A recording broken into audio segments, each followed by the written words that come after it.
Straight ahead on 12 News, still plugging away the pothole problem that Brooklyn Park officials haven't seen before. Then a crash in the night, and it's not the first time for this Robbinsdale homeowner.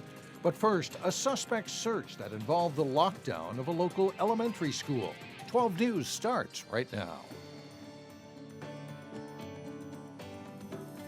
Hello, everyone, and thanks for joining us. Police continue to look for a suspect who sparked a massive search this morning in Brooklyn Park. The man is wanted in a criminal sexual conduct case. Cassie Bonstrom has the very latest. Residents woke up to unusual activity Monday as police officers and a canine combed through their Brooklyn Park neighborhood. This is a really good neighborhood. We know all the neighbors. We all watch out for each other when somebody's on vacation. You know, somebody else is watching out for them. And so, no, this is really unusual. Police were searching for a suspect in a sexual assault case who fled on foot near 62nd Avenue and West Broadway. Because it's a rather residential wooded area, Brooklyn Park officers asked for help from nearby departments. Squad cars from Maple Grove and New Hope helped set up a perimeter. On Rhode Island Avenue, Sean McDowell was getting his kids ready for school when he saw the suspect walk through his backyard. He didn't think much of it until his brother-in-law, who was sleeping on the couch, saw police searching the yard. He opened his eyes, and at the window was a police officer with a gun. And so he got to the floor thinking, you know, shooting's coming, because that's not usually what you wake up to. So, yeah, it was just kind of a strange morning around here. Nearby Meadow Lake Elementary School in New Hope went on a brief lockdown as a precaution. After hours of searching, police came up empty. They brought the canine in the backyard through our garage for us, and then checked both the neighbor houses and the tree house and stuff really well. Police on scene described the suspect as a light-skinned black male, 6'5" tall, with braids on the top of his head. A Robbinsdale homeowner has a big mess to clean up. This after a suspected drunken driver slammed into his garage. Here's Sonia Goins. Big mess. Paul Prue wasn't home when a female driver crashed into his garage early Sunday morning. I was speechless. You just don't expect something like this to happen. The woman was driving east on 36th Avenue when a car in front of her slowed down to make a left-hand turn on Halifax. She must have panicked, hit her brakes and turned left at the same time, clipped the car in front of her, and then you can see what it did to our garage here. The car also hit Paul's classic 1930 Model A. 74 years in the family, fourth generation. It's almost shed a tear over that one. Another car inside of the garage was also damaged. This is what I came home to. The impact moved that car about 4 feet. I can't move the car because I have to take the garage door off. If I take the garage door off, we're not secure. Now, police say the driver was lucky. A piece of 2x4 actually went through the windshield, narrowly missing her head. Part of the woodwork from the fence and the swing set had gone through the windshield right at her face. Paul says even though he's got a lot of damage, he knows it could have been much worse. She could have died. If there'd been somebody on the sidewalk, they could have died. You know, it's just a dangerous thing. In Robbinsdale, Sonia Goins, 12 News. This is the third time a driver has hit Paul's home. As for the suspect, she is charged with third-degree DWI. Police say she was covered in blood as she tried to run away before her arrest. A Brooklyn Park man is in the hospital after carbon monoxide was found inside his home. Police were called to the 6400 block of Georgia Avenue North Saturday afternoon. When they arrived, the homeowner was unconscious. Police say the family was running a generator in the basement, but haven't determined the source of the carbon monoxide. The man was getting treatment at HCMC's hyperbaric chamber. We would deliver hyperbaric oxygen, or very high dose oxygen, which helps get rid of the carbon monoxide a lot faster and will also help prevent any long-term neurological problems that can occur with carbon monoxide poisoning. Carbon monoxide is a colorless, odorless, and tasteless gas. Officials say it's a reminder to have carbon monoxide detectors on every level of your home. A Maple Grove man has died from a motorcycle accident in northern Wisconsin. Authorities have yet to release the name of the 44-year-old victim. The crash happened Saturday afternoon in the town of Bell along Lake Superior. Authorities say the motorcyclist struck a rock, veered off the road, and hit a tree. He was airlifted to a hospital in Duluth, where he later died. Street maintenance is a necessary function, especially because of our harsh Minnesota winters. But this summer, Brooklyn Park is having to do work on nearly 200 miles of streets much earlier than anticipated. Delane Cleveland explains why and just how much it'll cost. We do get a number of calls about potholes every year. Potholes are one of the few guarantees in life. But as the weeks, months, and years passed since these city streets were constructed in the 1990s, We're talking about 165 miles that were constructed or reconstructed in this window of time. Brooklyn Park officials noticed something strange. This is Douglas Drive just south of 85th, and what starts out as like a quarter-sized hole just expands and runs the length of the street. Dan Ruiz says they're doing more patchwork than normal. Keep in mind that it's mid-September. Every other year in recent memory, we're done with our pothole patching much earlier in the year and going around for a second round or even third round where necessary. We'll be fighting snow to complete our first round of pothole patching. This major welt here is just one example of the deterioration that's happened on a city street in Brooklyn Park. Only problem is that it's happened a lot sooner than the city expected. City officials blame the premature wear on a change in the hot mix asphalt used by MnDOT in the early 1990s. There's not enough oil in this asphalt and or it wasn't compacted properly, and so it's prematurely wearing out, especially from freeze-thaw cycles and in intersections where more salt is used. The cost to repair, $26 million. Ruiz says that's higher than normal, but it's the price of doing business to fix a decades-old experiment and to ensure that people have a smooth ride. It's a large amount of our streets that do need some attention coming up soon. In Brooklyn Park, Delane Cleveland, 12 News. The Public Works Department will talk to the Brooklyn Park City Council tonight about ways to address the problem. Options include reallocating funds or raising taxes.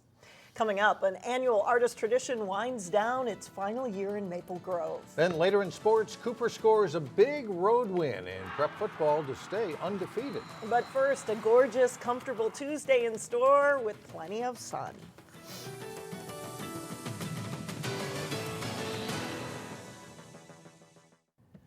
For 20 years, a local boutique has opened its doors each fall in Maple Grove. Black Forest Boutique sells creations made by Minnesota artists. In this week's Business Matters, a look at this boutique in its final year. These are my aprons that I make. For years, artist Shanna Klein has found a market for her repurposed creations. And I take 2 neckties to make the ties, and they're nice and long, so it'll fit everybody. She sells items each fall at Black Forest Boutique. To have this place where you can just bring your things and they kind of take care of it and sell it for you, it's great. The boutique is a 20-year tradition in Maple Grove. They know they can come here and get unique things. The prices are reasonable. Each year, Pat Aldrett opens the doors for a few months. The music of Rod Stewart plays in the background. Yeah. And a faithful following come to check out the homemade creations of more than 60 Minnesota artists. We didn't want the artists to have to be here to work because that's taken away from their time to create. The boutique is a labor of love for Aldrett, a photographer and artist herself. Okay, so this is where we were for the first 18 years. It's the Hennessy Hill Schoolhouse. She wanted local artists to have a place to sell their work. But after 20 years, It's a lot of work. It costs a lot of money. this will be the final year. It's sad, you know, Pat's been very busy over the last 20 years keeping this going, and it's been a great place to bring our stuff, but you know, times change. It's bittersweet for the artists, customers, and Aldrett too. Ending a place where each year local artists found a home. After all the years and coming in all the time, they become your family. And so it makes me feel good to know that I created that for them. The boutique is open until December 14th along Grove Drive in Maple Grove. Coming up, it is not just for the farm, the family activity that's increasingly popular in urban backyards. But first in sports, Maple Grove stays unbeaten in prep football and an important win for their program. John Jacobson has that and more when we come back. big football matchup on Friday, and Maple Grove was impressive right from the kickoff. Yeah, they were, and great win for them. Now 3-0 in the season as they head into week 4 on Friday. Maple Grove's football team figured to face its toughest challenge of the season on Friday when they met up with a Wayzata team trying to avoid back-to-back losses. Crimson head coach Matt Lombardi going against the school where he spent a decade as a coach. A great start to the game for Maple Grove. This is the opening kickoff. Isaac Collins taking it and getting to the outside, and down the sideline he goes 93 yards for a touchdown. Maple Grove takes a 7-0 lead 15 seconds into the game. Later in the first quarter, Collins on the direct snap goes 8 yards into the end zone for his second TD. Crimson lead 14-0 after 1. Late first half, Wayzata comes up with a big play. Sean Kipe with a blocked punt recovers the ball in the end zone for a touchdown. The Trojans cut Maple Grove's lead to 14-7 at the half. But in the third quarter, the Crimson put together a scoring drive. Brad Davison to Adam Brandt, 17 yards on the pass, down to the Wayzata 11-yard line. 3 plays later, on a third down play, it's Clark Winnicky running it in from 6 yards out. His 7th rushing touchdown of the season. Maple Grove adds 2 fourth-quarter touchdowns, and they win it 34-7. Cooper's football team is also off to a very good start. The Hawks faced another former North Suburban Conference team that's joined them in the new Metro West. They played at Benilde St. Margaret's. Scoreless in the second quarter until Levante Taylor takes the handoff for Cooper, cuts, and then fights his way through tacklers at the end of the run there. 6-0 Hawks at halftime after a missed extra point. Third quarter, Taylor will take another handoff, bounces it around the left end and turns on the speed. He scores from 34 yards out. A big night for him. Cooper leads 12-0. The Hawks defense comes through as well. Great timing by Moses Yangacha as he steps in front of the Benilde receiver for the interception and heads back the other way. He'll run it down inside the Benilde 5-yard line to set up a Philip Howard TD to make it 20-0 Hawks after 3. Benilde tries to get back in it. Austin Robertson will plunge in for a 3-yard touchdown in the fourth quarter. That brings the Red Knights within 20-7. But it's Cooper's night. Taylor tops 200 yards rushing in the game. Cooper is 3-0 after a 28-7 win over Benilde. In cross country, some big meets are coming up in the next couple of weekends. Saturday, the defending state class AA champion Wayzata boys cross country squad was part of the 50th annual Metro Invitational. Wayzata, one of 8 boys teams. Colin Kiley of Roseville was the winner. He crossed first in a time of 16 minutes, 25.7 seconds. Wayzata's Andrew Quirk and Paul Epplin finished 5th and 6th, respectively, with the Trojans' Kyle Brandt and Wes Heel coming in 9th and 10th on a good day for Wayzata. Then in the girls' meet, Maple Grove, the only local team. And this 4K race was won by Anastasia Korzanowski of Chanhassen in a time of 15 minutes, 3.4 seconds. Samantha Schnurring of Eden Prairie was the runner-up. Lexi Miller of Maple Grove, the top Crimson runner. She placed 11th overall in a time of 15:47. Here are the final girls' team scores. Host Eden Prairie wins ahead of Moorhead and Chaska. Maple Grove places 5th. The Wayzata boys race to the win ahead of Eden Prairie and Edina. Lake Conference teams go 1, 2, 3 in this meet. Maple Grove places 7th. In prep soccer, the Osseo and Park Center boys teams each were coming off consecutive losses as the Pirates played at Osseo on Saturday afternoon. Midway through the first half, Emery Khan delivers a pass to Bashira Korma. The pass is blocked, but it comes right back to him, and he puts it away. The score, Osseo's in the lead. That's the only goal. The Orioles take a 1-0 win over Park Center. In the girls' game, Park Center trying to rebound from its first 2 losses of the season. Joe Rosby gets the Pirates on the board. 1-0 Park Center with 15 minutes left in the first half, and that's the halftime score as well. Second half, off the free kick, the ball bounces to Olivia Peterson, and she lost a high shot in to give Park Center a 2-0 advantage. Pirates go on to win it by a score of 3-1. And that's a look at sports for today. All right, thanks, John. In Local Vote 2014 this week, we are focusing on candidates running for the Robbinsdale School Board. 8 people are running for 4 seats, and the first 2 we'll hear from are both incumbents, Patsy Green and Mark Bomchill.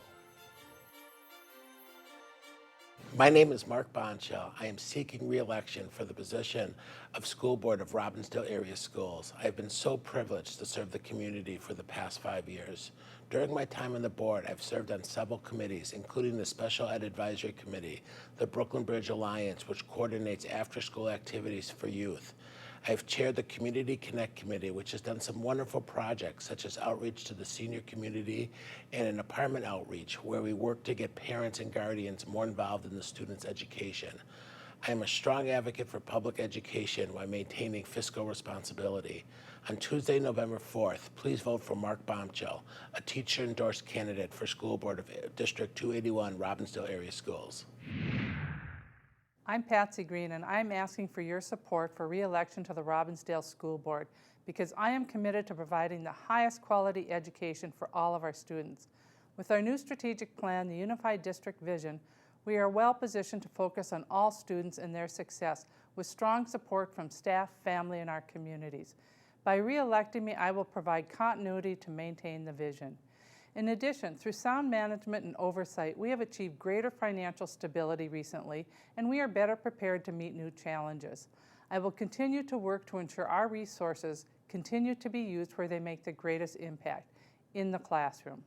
Please vote for me, Patsy Green, Tuesday, November 4, and please vote yes for both referendum questions. Still ahead, the growing popularity of urban chickens. We head to Crystal next for one of the stops on the Coop tour.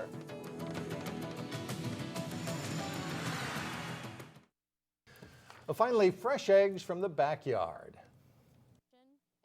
My parents actually told us about chickens, and we were like, what? Chickens? No way. My brother actually cried. Well, tears and skepticism quickly turned to excitement and curiosity for the Black family in Crystal. Their chicken coop was one of the stops on the 9th annual Twin Cities Coop tour this weekend. Crystal's city ordinance allows homeowners to keep up to 4 chickens. The Black family's 4 hens produce about 1 to 2 eggs a day. They're really fun to take care of because you finally get to hold them, and then you get to feed them, and then they just feel like they're part of your family. Oh. Connor Black says the eggs he gets from his 4 chickens taste way better than the eggs bought at the store. He says the only downside you can imagine, keeping the coop clean. That must be his job. There is that. There is that, that's right. That does it for us. Thanks so much for joining us. Stay with us. Community Corner is coming up next, and we'll see you back here again tomorrow beginning at 4.